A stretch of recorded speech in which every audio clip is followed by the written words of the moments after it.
Jackson 99.5, WEVF, Colebrook 90.3, and WEVQ, Littleton 91.9. And online at NHPR.org.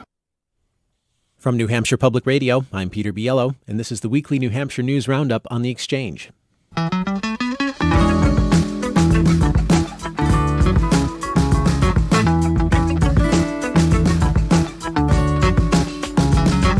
Governor Sununu vetoes two efforts by Democrats to undo voting laws that Democrats say make it harder for college students to vote. State efforts to lower the threshold for PFAS chemicals in New Hampshire's drinking water face pushback from the city of Lebanon. And former Trump campaign manager Corey Lewandowski considers challenging Senator Jeanne Shaheen in 2020. These and other stories made headlines this week, and we'll talk about them in this hour. If you've got questions about the week's news, send them to us by email. The address is exchange@nhpr.org, or post on our Facebook page. Just search for NHPR Exchange. That's all one word. We're broadcasting a live video of this radio show today. You could also watch that on the Facebook page, NHPR Exchange. And here to talk about the week's news and answer your questions are Ethan DeWitt, Concord Monitor reporter, Alex Lacasse, Seacoast Online reporter, NHPR's Josh Rogers, and Dean Spiliotes, civic scholar in the School of Arts and Sciences at SNHU. Thank you very much, everyone, for being here. Good morning. Hey, Peter. Good morning. We've got a full slate of things to talk about today, but let's start with Governor Sununu's vetoes, particularly the two bills that would have reversed changes to the state's voting laws passed by Republicans in the past 2 years. These two bills targeted SB 3 and HB 1264, which would have merged the definitions of domicile and residency and forced some out-of-state college students, for example, to register their cars in New Hampshire if they want to vote here. Josh, the governor's veto on these was mostly expected, wasn't it? Oh, absolutely. Yeah. Yeah, and so what was his argument for vetoing these? Well, that these contribute to election integrity in his mind, and that particularly in the bill pertaining to the SB3, that the last election proved that such laws don't tamp down turnout, which is one claim that critics of these laws made. But election laws are pretty partisan. After the governor kind of got off the fence on some of these bills, and when he first got in office, he's been fully supportive of them. Republicans of the legislature are fully supportive of them. And when we have a party change, election laws tend to be one of the first things that get revisited, and these bills are undoing things that Republicans did. Senate Bill 3 was from 2017, HB 1264 was from 2018. So far this is playing to script. Both these laws are under challenge in court, though, and that will probably be the ultimate determinant of what happens with these. Yeah, this has really turned into a multi-year saga. As Josh mentioned, SB3 was back in 2017, and then HB 1264 in 2018, and they're both in the courts right now. This ties into larger debates in the country about voter suppression versus voter fraud. This has been you remember back to President Trump's Voter Integrity Commission with Chris Kobach that fell apart at one point. And so this is a never-ending battle. As Josh said, it really depends on who controls the legislature and who controls the governor's office. The issue here, the arguments in favor of the reforms, in favor of rolling back the changes, really gets to the idea of a poll tax and voter suppression. That with the SB3, the issue was there was a very large fine attached to not providing the proper documentation if you register within 30 days. The fine was blocked by the court, and now the entire thing has been blocked until it works its way through the legal process. And then with the residency requirement with HB 1264, the issue there is if you have to register a car or do something else to prove you're a resident, that also in effect is a poll tax. And in particular, college students believe it's a way to target big Democratic turnout in places like Durham and Hanover and Plymouth, et cetera. So this is part of a larger national saga in the debate over voter fraud versus voter suppression, and it's all going to get worked out in the courts. But it's not likely we're going to have decisions on this stuff before the 2020 primary. So a lot of different nonprofits and activist groups are involved in kind of figuring out the ramifications for registering college students and other people who are in the state temporarily.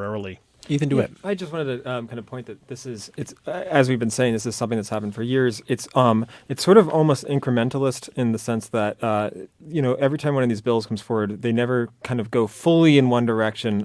New Hampshire has this sort of proud tradition of ease of voting that kind of Republicans sort of have said still stands. And so nothing will ever go, nothing at least in the last 2 years has gone completely one direction. But as one Republican senator pointed out to me, it's sort of like pulling feathers from a chicken, and the chicken is getting very bare now in terms of lawmakers finding new ways to kind of argue by proxy about whether college students should vote absentee or not.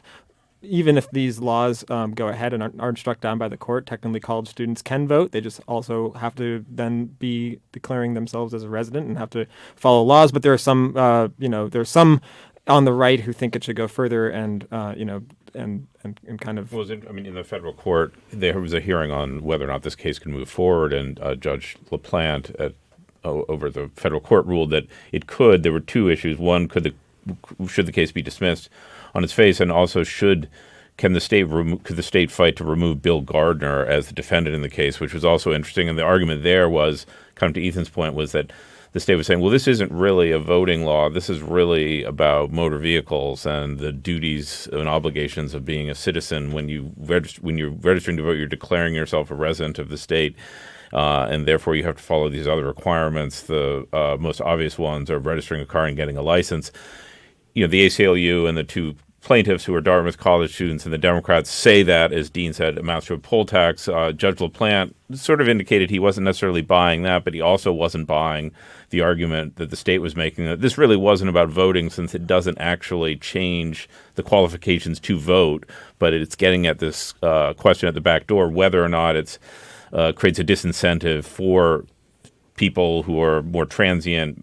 And basically, we're talking about college students from voting. Already have lower rates of turnout as it is. So and the discovery. One thing, the discovery between the state and the ACLU is going to be hashed out. And one thing that's going to be interesting there is, what sort of records they get that show both, and the intent from lawmakers. There are plenty of lawmakers who are pretty clear that they don't think college students should be voting in New Hampshire, but also, what sort of data does the Secretary of State's office has about this? And, Casey McDermott from NHPR reported some of this off of 2016 data. And my recollection is that I think there were, 11% of people who are same-day registrants voted in that election. 6% of those, I think, had New Hampshire driver's licenses, and less than 1% were registering to vote at the polls in 2016 using out-of-state licenses. But, 1% is still, a decent slug of people, and we have many close elections. And so, this really is a kind of a game of inches for people who are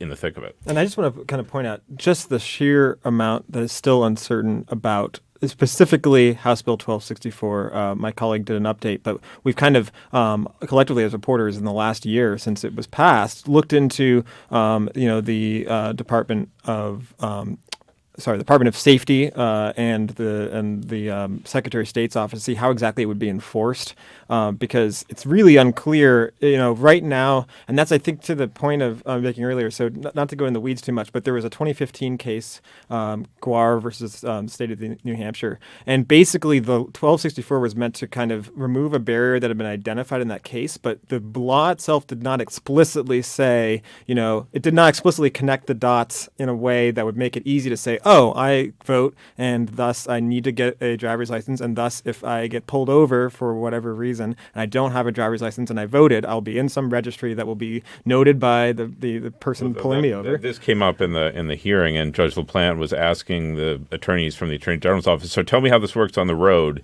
Yeah. How does this work? Is anyone really checking on this? And, it's easy to imagine a scenario where a zealous kind of college town cop could make a point of being like, I see you've got to following the paper trail, but the state could not answer the basic question of how would this law actually work? And they're not answering our questions as reporters. You ask the Secretary of State's office, they defer to Department of Safety, which runs the DMV, Division of Motor Vehicles. You ask the Division of Motor Vehicles, they say that's the Secretary of State's issue. This is not our law. And you ask the state police, they don't want to comment on it. Nobody actually seems to have, or at least is talking about, an actual policy to roll this out, even though the law took effect in July 1st. And I should note that another interesting dimension that we're going to see is what this does on campuses, especially as we roll up to the primary. So there's this week, this New Hampshire youth table it was like some student group announced that they were going to hold this Know Your Student Rights outreach and education campaign on campuses later this month.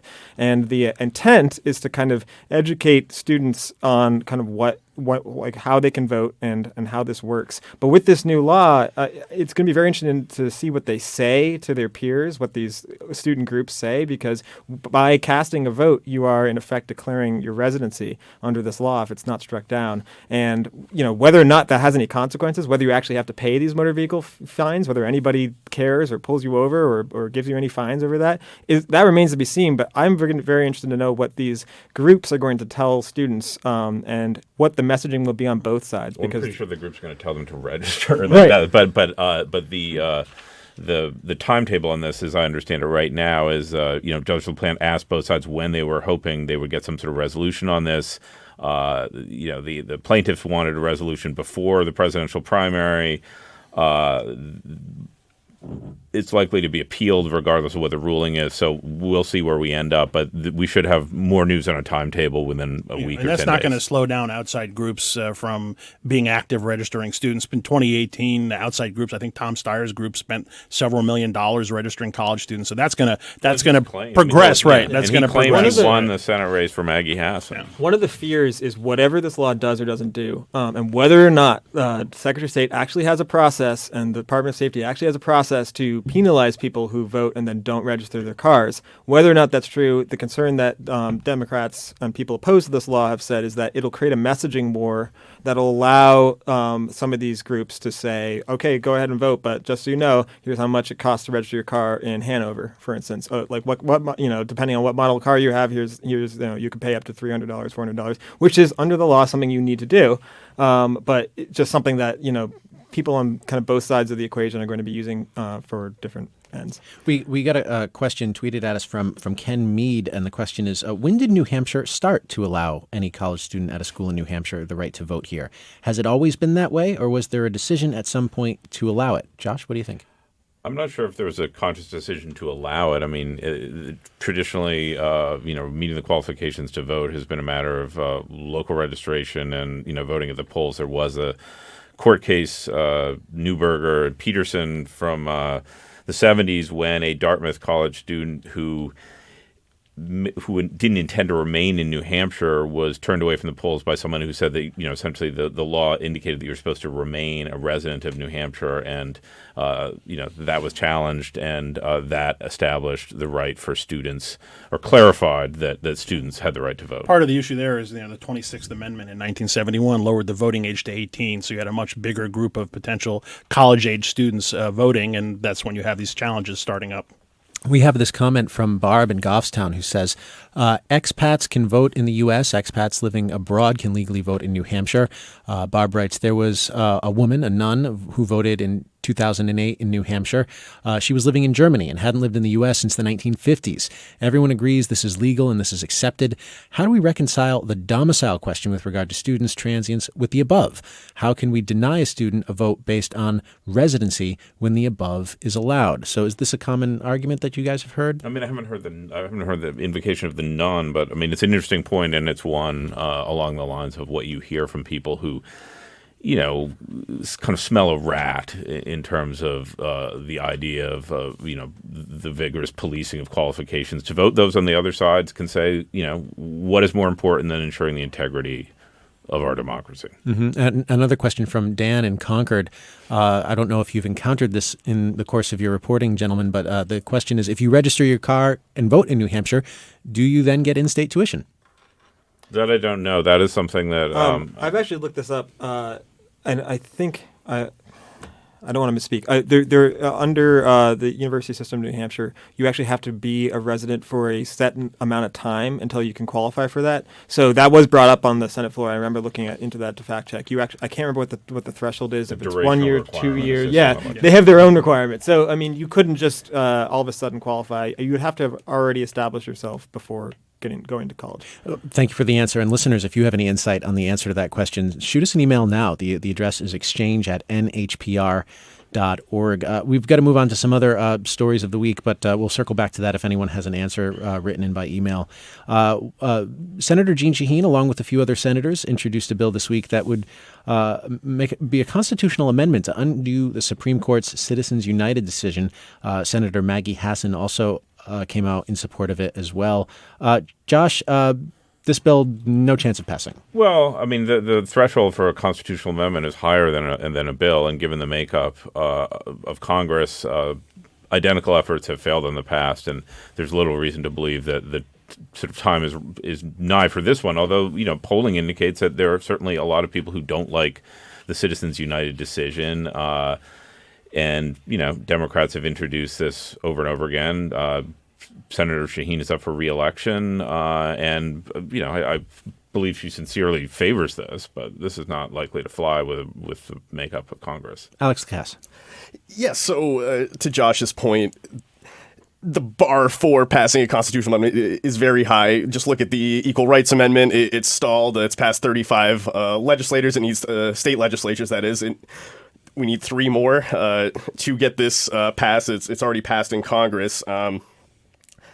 And if something like this, a constitutional amendment to repeal Citizens United or effectively repeal it, the Democrats, that means that they'll also need to retreat from their big money donors, just like Republicans would. And so if they're willing to do that, maybe that'll have more traction. So this is, in a way, kind of a signal to voters about values rather than a practical change. Well, their amendment, I mean, just to the particulars of the amendment, said this gives the government power to regulate contributions, which, okay, you get rid of Citizens United, there'd still be the same question that would have to be decided by Congress and by legislatures across the country. How do we want to regulate these things? And we know there are, vastly different opinions on how to do that. So it wouldn't necessarily trigger anything fast should it happen, but it's certainly not going to happen fast if it happens ever. Dean. Yeah, just to refresh our memory, Citizens United was decided in 2010, and it's the closest we've come to having a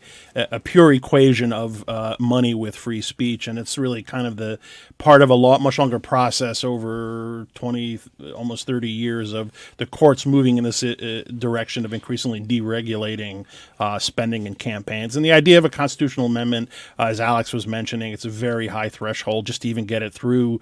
You're either going to need 2/3 of both houses in Congress or 38 states calling for a convention, and then it has to be ratified by 38 states, as Alex mentioned. Yeah, this was not only Maggie Hassan and Jeanne Shaheen, but I think it was promoted by the entire Senate Democratic caucus. Was involved it was the whole caucus put this forward. It's a kind of a nice election year issue, given that campaign finance is always a hot topic among Democrats. But the likelihood that we haven't had it, it's been decades since we've had any kind of an amendment.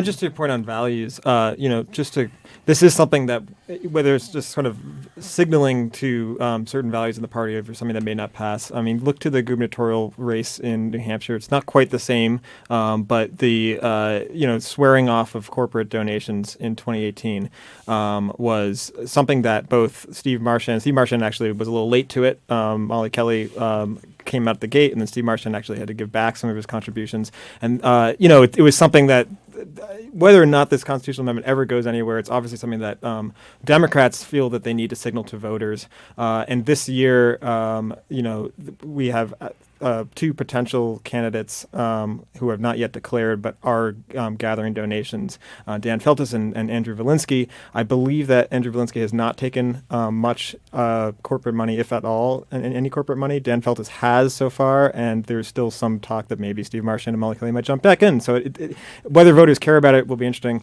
But on the other hand, Jeanne Shaheen is facing, by her own fundraising emails, which come out daily and kind of tell her donors, facing one of the most expensive Senate races in the country, potentially, if you're to believe her emails. And so she's proposing this constitutional amendment. It'll be very interesting to see what her actual finance documents look like as she moves ahead. Well, let's talk a little bit about Jeanne Shaheen in 2020, because, Josh, we learned this week that former Trump campaign manager Corey Lewandowski is seriously considering a run against her. Josh, what do you make of a possible Lewandowski Senate campaign? Well, it could enliven up the Republican primary, certainly. I mean, Corey Lewandowski is an enterprising fellow. Judd Gregg, I don't know if you saw the quote that he issued quickly calling him a, quote, thug, which, may or may not help somebody in this current moment. I mean, to have Judd Gregg criticize you that way is not necessarily going to hurt Corey Lewandowski, but, Corey Lewandowski is obviously tight with sort of Trump world, and we have Steve Stepanek, chair of the GOP in New Hampshire, tight with Trump world. We have Bill O'Brien also, too, sort of aligning himself with some Trump policies. Sure. Bill O'Brien's sort of a different animal in that realm, but he's certainly the person who's the clear conservative in the race. Bill O'Brien with a real record. Corey Lewandowski's worked in politics as an operative. He managed one of Bob Smith's Senate campaigns. He's been a town official in Windham, where he lives. There are a lot of things we don't know about, what he's been up to lately in terms of lobbying, but, he's a hustler. He's young. He could tap into national money. That's crucial in a Senate race. But again, you're talking about a primary in which you have Don Bolduc, retired brigadier general, who's seemingly trying to signal that he could have the establishment support from D.C. A lot of this is getting money. You need a lot of money to run for U.S. Senate. You have this Corky Mesner, who corporate lawyer who recently moved to New Hampshire or has lived here in a part-time capacity for a while, potentially running with some capacity to self-fund. And then you have Bill O'Brien, who's obviously a lightning rod in state politics. And, Lewandowski is in a potentially position to tap into money that those guys aren't. But how seriously to take this? I don't know. It was keep in mind, the sense is that this is coming almost probably and likely directly from Trump. Keep in mind that Lewandowski was Trump's first campaign manager before Paul Manafort. So they have a close relationship. They talk regularly.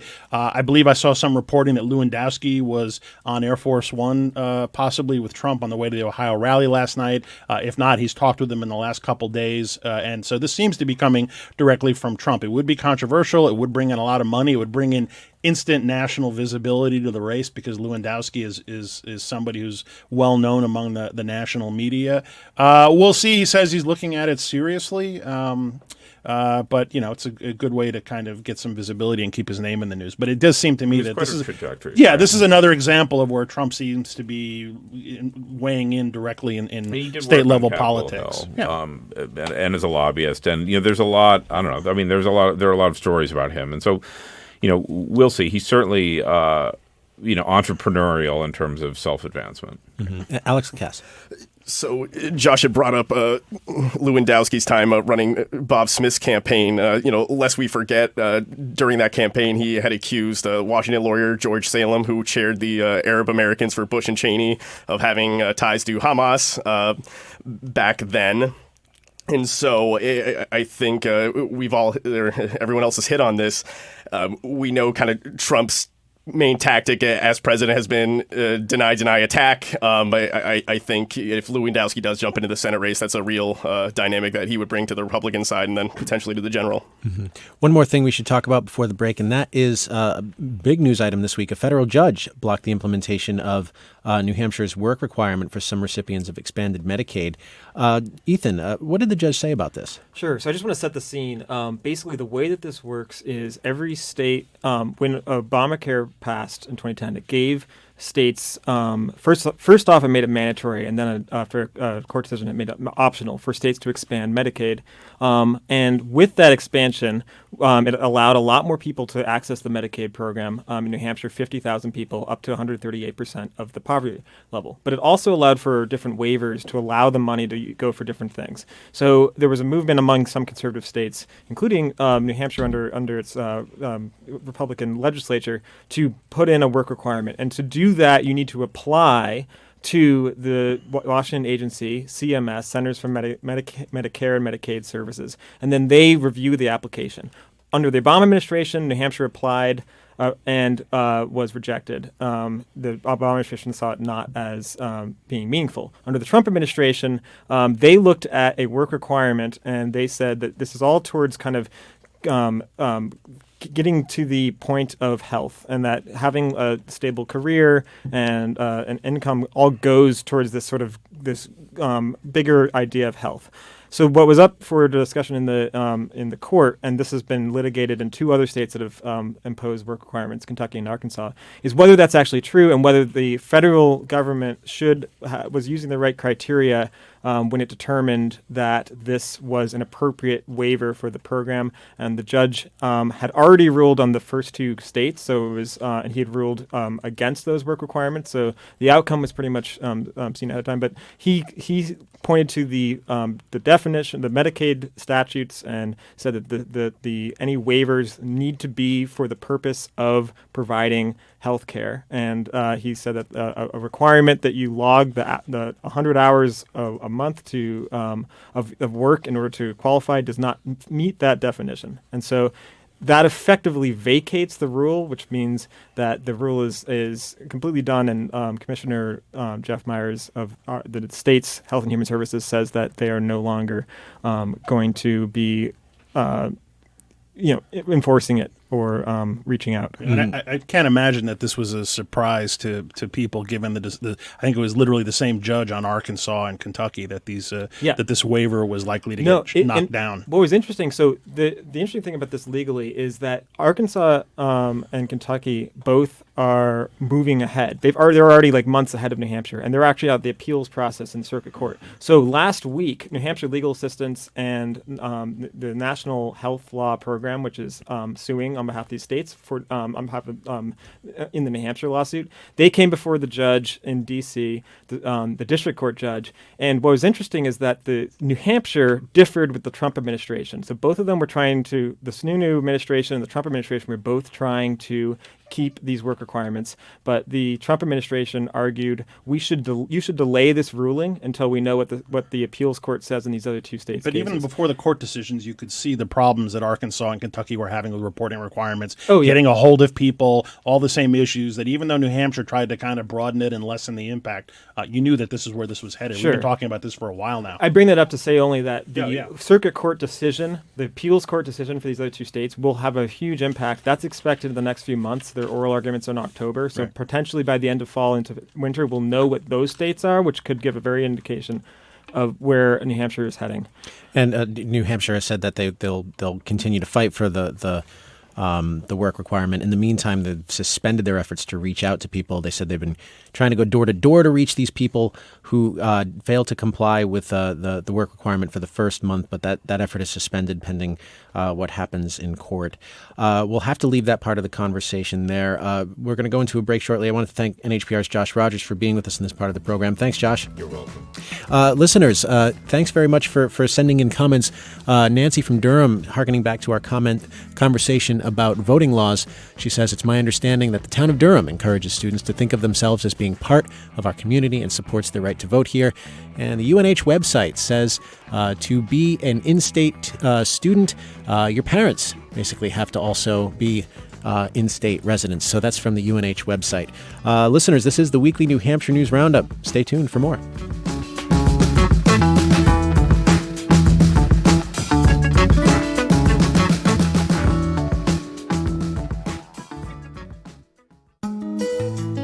This is NHPR. Good morning, and thanks to everyone who contributed to NHPR during the recent summer car raffle. Your support makes New Hampshire Public Radio a vibrant and trusted source for independent journalism today, tomorrow, and in the months to come. Support for NHPR comes from you, our listeners, and from Edvest in You, a local New Hampshire nonprofit specializing in college student loans and student refinancing options. Information online at nhstudentloans.org. And from Kimball Union Academy, an independent co-ed boarding and day school for grades 9 through 12 in Meriden, New Hampshire. Information at kua.org. Sunshine for today, high temperatures in the mid-80s. It'll be mostly clear tonight, overnight lows in the 50s. For tomorrow, mostly sunny, high temperatures low to mid-80s. Sunny day Sunday, highs mid-70s to lower 80s. And Monday, it'll be sunny with highs in the lower 80s. This is NHPR. On Monday on The Exchange, it's our second in our series on education in New Hampshire. with learning disabilities. We examine policy and practice at public schools in the Granite State. But right now, we're taking a fresh look at the events of the past week on the Weekly New Hampshire News Roundup. I'm Peter Biello. Thanks for joining us. In the studio with me, Concord Monitor reporter Ethan DeWitt, Alex Lacasse, Seacoast Online reporter, Dean Spiliotes, Civic scholar in the School of Arts and Sciences and SNHU, and joining us for this part of the program, Annie Ropeik, NHPR Energy and Environment reporter. Annie, thanks for being here. Thanks for having me. Want to ask you about Dalton Landfill. NHPR reported this week that the North Country town of Dalton on Tuesday night approved temporary zoning rules that some residents hope will block a proposed landfill near a state park. Can you tell us a little bit about this project, Annie? Yeah, so this is a project from Casella, which is one of our big private waste services providers in the state. They want to build a new big landfill in Dalton near Forest Lake State Park. So Dalton it's right next to Littleton. It's sort of one of those mid-Coos County towns, very small, less than 1,000 residents. And the project is still in its really, really early stages. But basically, Casella says that they're running out of space for trash in the North Country. It's not just New Hampshire's trash. It comes from several surrounding states as well.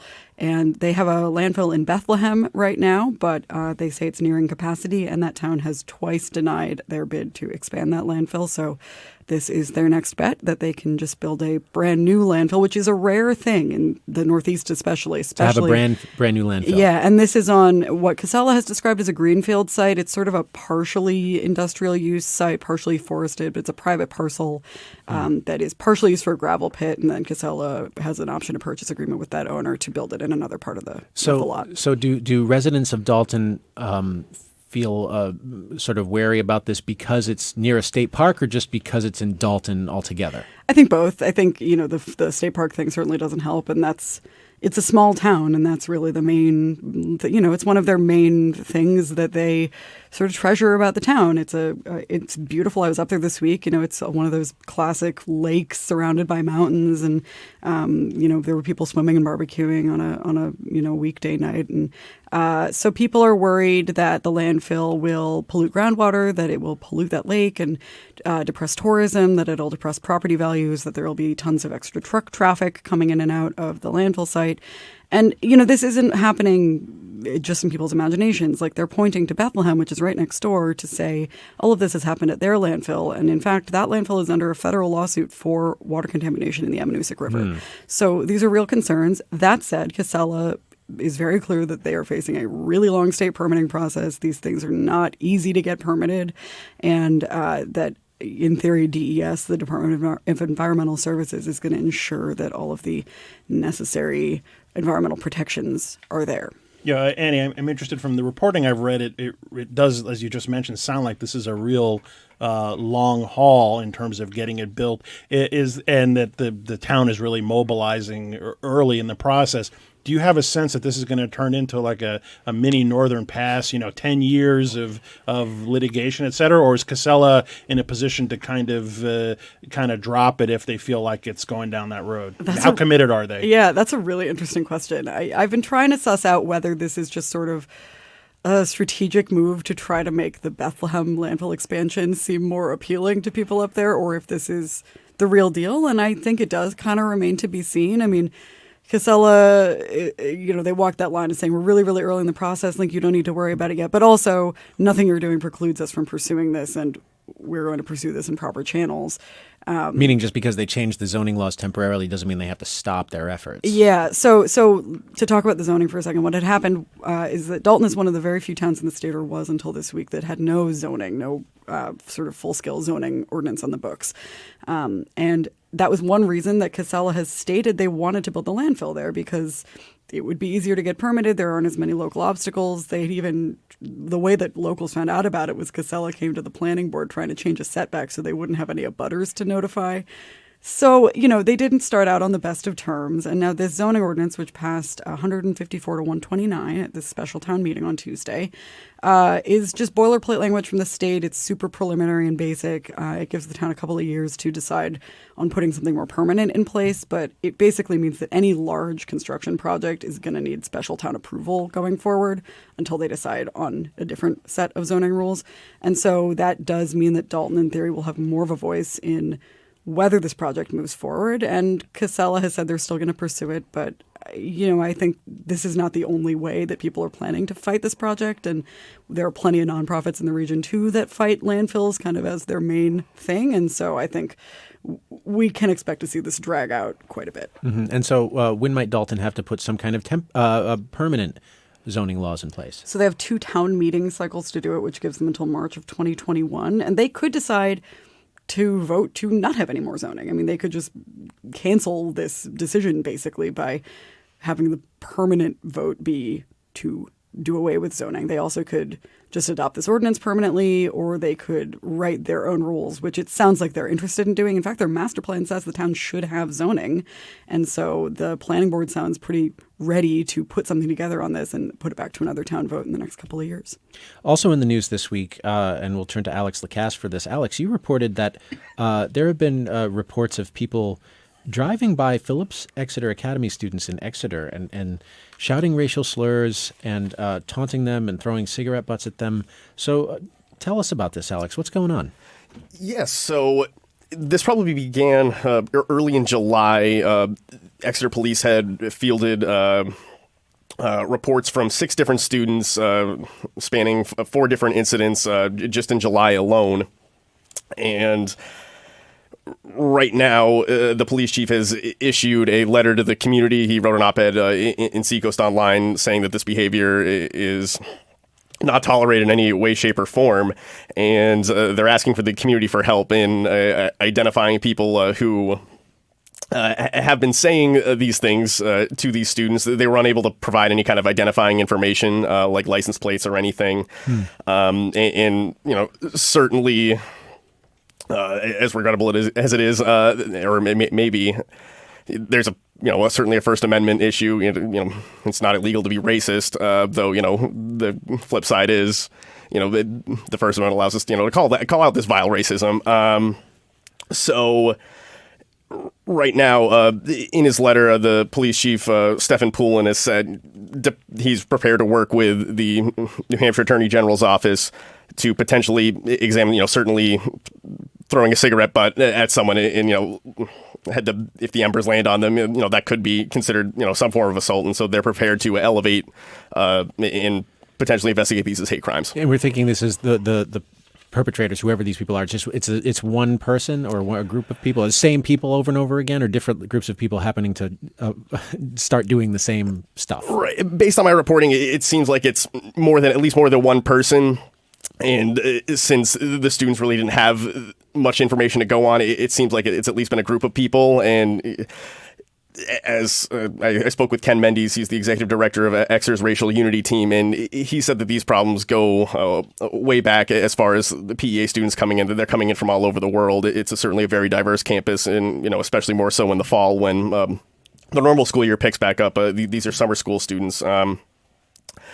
So right now, he believes that certainly he's taken this issue up with the department before, but now it seems like the Exeter Police Department is very serious about investigating these. Mm-hmm. Okay.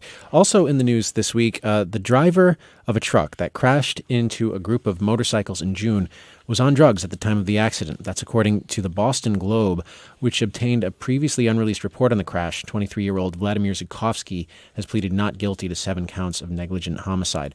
Also, Governor Chris Sununu has signed 2 bills into law that address animal cruelty in New Hampshire. One bill will require courts to hold a hearing no later than 2 weeks after animals are seized so that the animals don't have to wait months for new homes. The other bill increases penalties for the possession of or manufacturing of animal fighting paraphernalia. And more than 100 residents attended a public hearing at Portsmouth City Hall this week on the redevelopment of the downtown McIntyre site. At the meeting, a former U.S. Senate candidate and local businessman Bill Binney proposed a new plan for developing the site. Some members of Revisit McIntyre supported his idea, but many council members said it came too late in the process. Also this week, the city of Lebanon is pushing back against the state's recent decision to crack down on allowable levels of PFAS contamination in drinking water. Annie Ropeik, I want to turn to you on this. What did the state decide with regard to PFAS contamination? So these are new limits on PFAS in drinking water supplies. So for public water systems, also wastewater treatment plants, landfills, anyone who's discharging into sort of the groundwater and the waters that become our tap water eventually. So it's for types of PFAS chemicals, and they're very strict limits. In fact, when they were passed, they were the strictest in the country. There are a few other states that are kind of on the same pace as New Hampshire, but we got in there first. And they're also going to cost towns a lot of money, and the operators of these facilities, which are mostly municipalities. And so municipalities are understandably concerned about this. There's not a ton of money out there, especially not any new funding to help them comply with these rules. And of course, it's not contamination that they entirely purposefully caused. This is industrial contamination that's in so many different kinds of products that it's basically ubiquitous at this point. But wastewater plants especially, it kind of is a bottleneck for all of the chemicals that are in everything sort of end up there. And so they're really worried about all the treatment they're going to have to do as a result of these when they go into effect in October. Mm-hmm. So what is Lebanon planning to do to address it? So Lebanon is considering filing a lawsuit to seek an injunction on the rules. And their argument is that it's a procedural argument. They say that the Legislative Rules Committee that approved these a few weeks ago didn't take any testimony before they voted on them, and that goes against the committee's rules. And this is true. They are usually supposed to take public testimony. In fact, they'd spent a very long time before they got to this issue taking testimony on another issue, which I think is part of why they sort of rushed this vote a little bit. It was a bit of a surprise to everyone in the room. There were plenty of people there expecting to testify. And that's especially because these rules that they ended up voting on are a much stricter version of what was initially proposed earlier this year. The initial proposals did get public hearings. These final rules, which are much stricter, much more expensive, did not get public hearings. And so in theory, this could have kind of served that purpose, and they could have raised some of their concerns with the legislature. They weren't given a chance to do that. And so now they're looking for other towns to join them in potentially maybe filing a lawsuit. Mm-hmm. And this comes at a time when, we also reported this week on NHPR that the State Department of Environmental Services is conducting its most extensive sampling of private wells in the state's history. So is this kind of indicative of how much concern state officials have about these chemicals? Yeah, the private well sampling is interesting. It's common knowledge, I think, in this state that private well owners don't have any regulations on what they do or don't have to do to their wells. We're also one of the states with the highest proportion of private well use in the country. It's almost half. And so I think it's probably fair to say that, this is a time of increased scrutiny on drinking water contamination. DES is really worried that private well users are going to be kind of left out of the progress when they're putting some of these new rules for public water in place. They're always very careful to say when they are working on public water issues, and we hope private well users will follow these too, but all they can do is hope. And so I think they're, with the sampling of 500 wells that they've selected, they're going to establish a bit of a baseline for what else is out there in public or in private wells rather, and hopefully use that information to tell private well users, if you're not already testing for this stuff, you really need to think about it. Annie, we just got a note from Karen, who's been a city councilor in Lebanon for 15 years. She basically wanted to reiterate the points that you said, that it's partially procedural, partially a science question, and then she adds, passing rules with such enormous impact without public participation is extremely concerning for democracy. That's a comment from Karen. We've got to take a quick break, but when we come back, we'll talk a little more about Granite Bridge, what that project is about. Annie will stay on with us for that.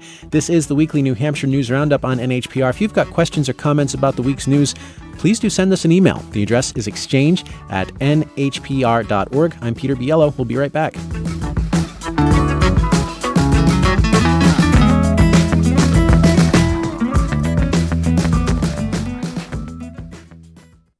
This week's Democratic debate pitted Can Do against Get Real. I don't understand why anybody goes to all the trouble of running for president of the United States just to talk about what we really can't do and shouldn't fight for. Also, the Fed changes interest rates, and Puerto Rico's ousted governor nominates a possible successor. The Friday News Roundup next time on 1A. That's This Morning at 10 here on NHPR.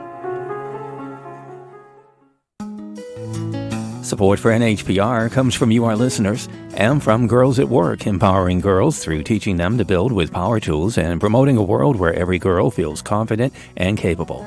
More at girlswork.org. And from Grapponi Automotive Group, providing the ability to get a new or used car online without stepping foot in a dealership. Details at grapponi.com. This is NHPR.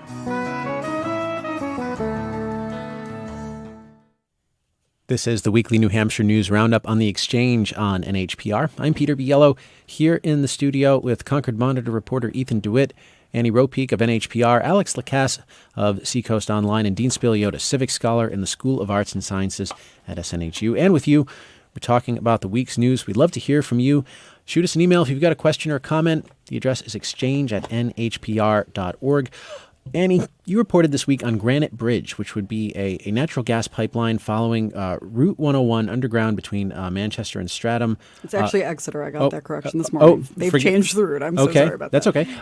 It's going to be a storage tank as well. And this week, you attended a demonstration in Epping. So some great sound, first of all. That was awesome. The story can be found at nhpr.org. So tell us about that event. Yeah, so Alex Lacasse and I actually were both there in the front row getting liquid natural gas poured near our feet. Dumped it right on the floor. It was interesting. It was a very interesting experience. I learned a lot about how natural gas works. And this was sort of Liberty Utilities' goal. So they're the developers of this pipeline. People are very concerned about natural gas in the state for a number of reasons, not least of all that they don't want to see any new fossil fuel development in the state as we seek to transition to renewable energy, lower our emissions, and that some towns are pursuing 100% renewable energy goals within the coming decades. So even if there weren't safety concerns, people would still oppose the project for that reason. But there are also safety concerns. We've seen pipeline accidents and explosions all over the country, seemingly all the time. I think, the Liberty Utilities folks dispute that it's as common as it seems on the news, but regardless, people are scared, and there's signs all over the town of Epping that just describe this proposed tank as a bomb, and so this Liberty demonstration was an attempt to make natural gas seem more safe and to talk about what it actually can do when it ignites, when it will explode, and they showed videos of the fireballs that will result when it catches fire and say it's not an explosion. It was interesting. I mean, I don't know the difference between a fireball and an explosion. Apparently is a distinction that we should be making. I don't know. Dean, did you want to weigh in on that?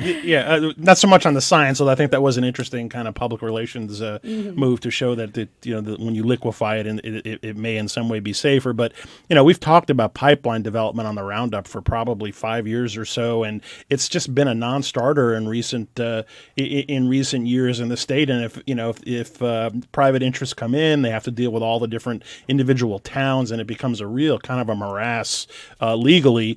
And there's an interesting political context here. This is something Alex can speak on. We talked about this yesterday. Jay Inslee, a candidate for president, governor of Washington, came in and spoke out against the pipeline. He's pro renewables, and my sense from Alex and others is that they're actually Democratic legislators have been kind of supportive of this. So this is an interesting case where someone comes in from the outside, Democrat, but a different political take than what's going on internally. But just in general, this is one of the few pipelines where there seemed to be any kind of movement in a direction of getting it done, and now it sounds like there are a lot of concerns.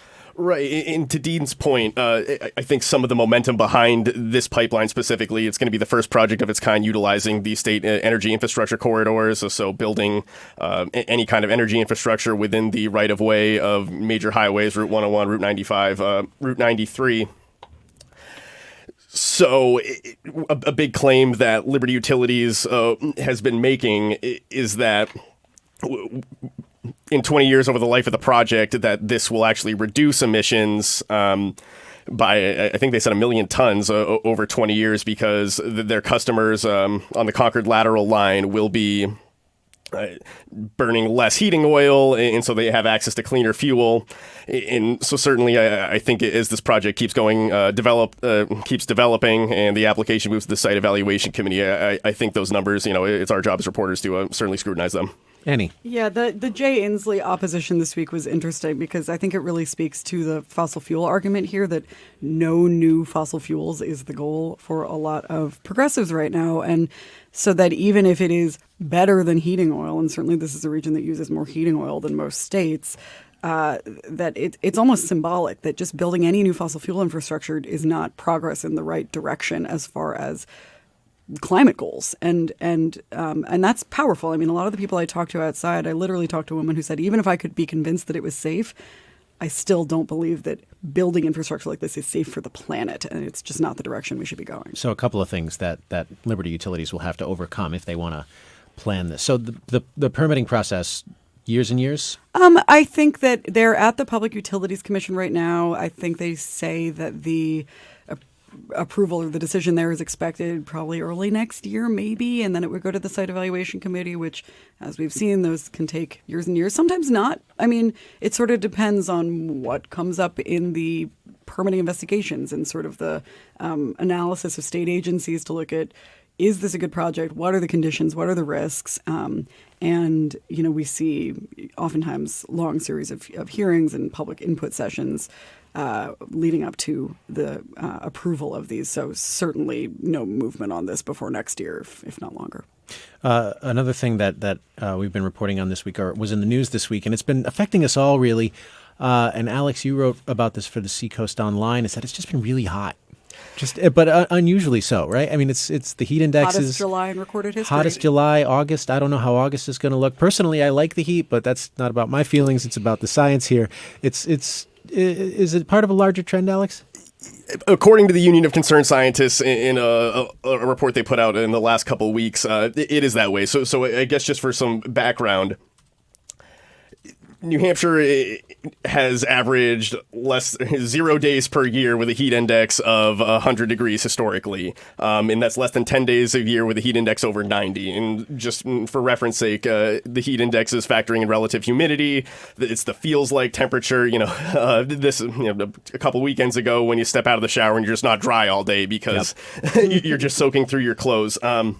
So they presented a number of different scenarios for the entire country based on if there's no action on climate change, a rapid action scenario, which is in keeping with the Paris Climate Accord, and then a slower action scenario, which says that we'll still be polluting and emitting heat-trapping gases until around mid-century. So if there's no action taken on climate change, New Hampshire can expect anywhere from 10 days with a heat index over 100 degrees, and the Seacoast especially, that could be anywhere from close to 2 weeks or almost a month out of the year. And under this rapid scenario, will prevent heating from exceeding anything more than less than 10 days of a heat index over 100 degrees. So the TLDR there is it's going to get hotter. Yes. Yes. And the weekend is supposed to be beautiful too, but I hope people find a way to stay cool. Annie. I just want to make the point that, it's not just the Union of Concerned Scientists that's saying this. This is established climate science. Climate change is happening. Humans are exacerbating the problem severely. And regardless of what action is taken to curb carbon emissions, some of these risks are going to come to bear, are already coming to bear. And I think, as I interjected earlier, I just saw it's sort of like International Meteorological Agency, something like that, has said that July this year was the hottest July on record ever. And you look at some of the challenges they've had in Alaska. I think Alaska got up into the 90s in recent weeks, and you've got glacial damage in Greenland and Iceland that's being reported. So there clearly are signs of this stepping up. But one interesting thing about it I would just add is that the effects in a place like New England are a little different just because we're not used to it. So even if it's not, we're not Arizona, it's never going to be that hot up here just because of our location on the planet. But we might feel it more, and it might be more dangerous to people just because we're not used to dealing with sustained periods of severe heat. And so there will be maybe more of a learning curve for us that is going to be problematic. Mm-hmm. Other stories that we've reported this week, Governor Sununu is expected to sign a bill this morning aimed at reducing the number of suicides among young people. The new law will require each school district to develop policies and resources for suicide prevention. Also, the University System of New Hampshire approved 2 major development projects at UNH yesterday morning. The projects include replacing 2 undergraduate residence halls with a boutique hotel and parking garage and building a new privately owned graduate housing complex on Main Street in Durham. The replacement of those dorms will cost UNH about $35 million. That's according to UNH's proposal. And a former prison chaplain will serve 40 months in prison for smuggling drugs and other contraband to inmates. Prosecutors say Joseph Buenviaje brought Suboxone and marijuana to the federal prison in Berlin in exchange for more than $50,000 in cash. He also used his chaplain's office to store drugs that were then sold to inmates. Buenviaje was arrested last November, and he pled guilty in federal court. Alex, this is the moment we've all been waiting for, I think. Yes, biggest story of the week. The animal story of the week. You've got it. Tell us about this bobcat in Stratham. Yes, so I spoke with Stratum Officer Matt Callahan. He's newly hired earlier this summer. His only previous law enforcement experience was as a sheriff deputy in Boston and as a MBTA transit officer. So he was on a routine patrol. He was driving by the Planet Fitness in Stratum. He thought what he called a little kitten ran in front of his car, and so he wanted to catch the animal and hopefully find its owner. He pins it under a car and it takes off on him, and that's when he realized it was actually not a cat, it was a bobcat, based on its tail, the stripes on it. So it runs up a tree by the Burger King in the adjacent parking lot, and while he calls Fish and Game for assistance. So while he's waiting, he's directing all the passengers waiting in the drive-through lane in case the bobcat jumps out of this tree, and instead, I guess once the heat got on him, he jumped onto a fence that's kind of enclosing their dumpsters, and then made his way onto the roof. And so this Fish and Game officer and Officer Callahan had to kind of corner it on the roof. And I guess by that point he had taken a nap, so it didn't sound like it was that hard. The bobcat took a nap on the Burger King roof? He did. Okay. Probably maybe the heat got to him or something. And so I just found it funny because Matt Callahan, it was his first exposure to any kind of wildlife on the job here in New Hampshire. And so kind of a funny story as his first exposure. And the bobcat is okay, as far as I know. The bobcat is okay. Fish and Game took it to a wildlife refuge, and they ran certain tests on it to make sure it wasn't rabid or anything. And by all accounts, I think it was soon released back into the wild. Nice use of the Whopper pun in your story, by the way. I think we'll use check it out, listeners. We'll link to it at nhpr.org. Is it too? I don't know. I don't even think it's a joke anymore. The cat on a hot tin roof is it's just literally what it is. It's like we can't even. Intoxicated by the scent of that broiler, which you can smell for blocks. Yeah. I think we called it a Hamburglar in our script for this show, right? we may a have McDonald's reference, though, so we're That's crossing true. up our fast food. Well, it's not below us, so I think. Well, anyway, as we wrap up the program, I want to hear what each of you will be watching for next week, stories that you'll keep an eye on. We'll start with you, Alex. So right now I'm also working on a feature. I spoke with Dean yesterday just about how effective is it when these national presidential candidates kind of zoom in on these hyper-local issues such as Governor Jay Inslee with the Granite Bridge. And so speaking with campaigns and just how they're trying to make that connection, and is this more kind of pandering to a state, whether or not that's effective and kind of tone deaf, or if it's kind of serves a wider purpose. Cool. Ethan? Well, so we're getting near finally the end of the spigot of bills that are heading to the Governor of Sununu's desk. They're all released by the Senate President, Donna Soucy, but they're released in kind of big batches. And I was told on Monday there's only 35 left. So we might get done with this by August, and then there'll be a veto day in September where we get to see them all again. Veto week. Maybe. Veto week. Veto month. Annie, what do you think? What's next week for you? I'm going to Iowa for a training on how to report on science on the campaign trail. So looking to bring back some Iowa commentary on the New Hampshire primary, perhaps, that we might use in our upcoming podcast. So stay tuned for that. Very cool. Okay, and Dean, what do you keep an eye on? I'm going to be following this Lewandowski story and seeing how it feeds into President Trump's scheduled visit in Manchester. He's going to have a rally at the arena, I think, in mid-August. It would be a fine time to pull Lewandowski up on the stage if he so desires. Also, looking to see who's around in August. Sometimes the campaigns can slow down a little bit, but expecting Democrats to be back in the state in the coming couple of weeks. All right. Well, I want to thank our guests for being on the program today. Ethan DeWitt of the Concord Monitor, Alex Lacasse of Seacoast Online. Earlier, Josh Rogers was here from NHPR, Annie Ropeik of NHPR, and Dean Spiliotes, Civic Scholar in the School of Arts and Sciences. Thank you all for being here. Thank you for having us, Peter. That is it for today, but remember the conversation continues online on Facebook and at nhpr.org, where we've got pictures of that bobcat, by the way. Go check it out. The Exchange is a production of New Hampshire Public Radio. The engineer is Dan Colgan. Our senior producer is Ellen Grimm. Michael Brinley is our program manager. Our public radio fellow was Ali Oshinsky. Rebecca Lavoie is working the cameras. Theme music by Bob Lord. I'm Peter Biello. Thanks for listening. The views expressed in this program are those of the individuals and not those of NHPR, its Board of Trustees, or its underwriters.